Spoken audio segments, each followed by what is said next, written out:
Hello, my name is Stephen James, and today I have a review of Fallout New Vegas. Fallout is a post-apocalyptic FPS RPG by Bethesda Softworks. It takes place in and around Las Vegas, Nevada, and its ruins. The year is 2281, which is about 4 years after Fallout 3. You are a delivery boy in a sense. Your job is to deliver a package when you are brutally taken out by a bullet to the brain. You wake up healed and ready to go in the town of Goodspring. Right away you start building your character as the doctor checks your vitals and medical records to see if they are correct. You get the option to play in third or first person. This option can be changed with the spin of your mouse wheel or by hitting F. You then go out into the town and start asking around about what happened to you. This is also where you will find the tutorial on how to do stuff like shoot and use recipes. The tutorials are pretty simple and require you to run around the starting town of Goodspring. They end pretty rapidly though, which is a good thing. I know I hate long boring tutorials and want to get to the action as fast as possible, and this game does just that. After the tutorials, you spend a lot of time running around the Mojave Desert looking for the people that attempted to kill you. While you are doing this, you also get the opportunity to help the occasional oddball out with their quest. You get to collect weapons, stim packs which regen your health, plants, and many more items. Items like plants can be combined to create healing medicine, while others like metals can be crafted into ammo for your weapons.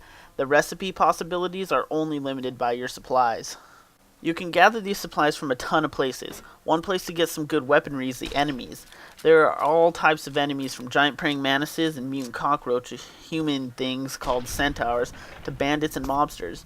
Most of the human enemies will carry your standard weapons and ammunition, while you can also have the possibilities of greater finds like stim packs, enhancements, and armor. I must say I hate running around. It gets old really fast. Also, the more stuff you carry or the heavier armor you wear, the slower you run. I would have really liked to see an option up to this point that allows me to ride a bighorn or other creature or animal I come across. As you all know, I have an issue with game length or lack of it. I don't know about you, but I am tired of spending $50 to $60 for a single player game that gives me 10 or less hours of single player gameplay. Luckily, New Vegas does not fall short. After about 15 hours or more into the game, I can say that it is coming along really well and shows no signs of stopping. With all that side quests and land to explore, this game should give an easy 25 to 30 hours, which, for PC, that is about $2 or less an hour.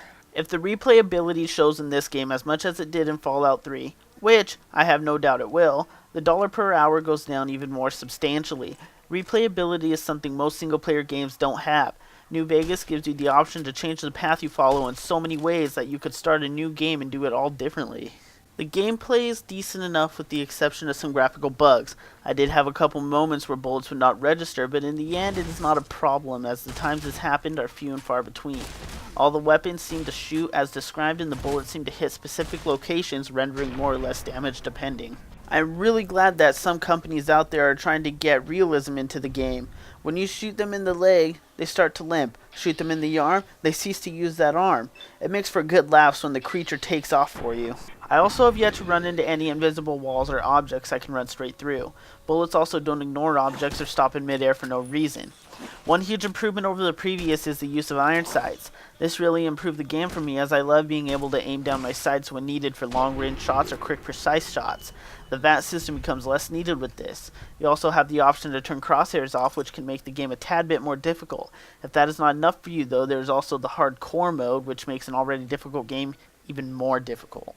Although graphics are not a big deal when a game is entertaining and fun, they are a little outdated. By outdated I mean not the best, but arguably decent. The NPCs look drastically better when talking to you than in Fallout 3, as well as the world being a bit more detailed.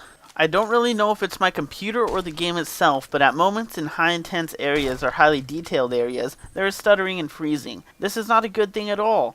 A company should never in a million years release a game with noticeable bugs, but yet they do, and New Vegas is no different. There are rumors that the same issues are happening on consoles, but I haven't got to see them for myself.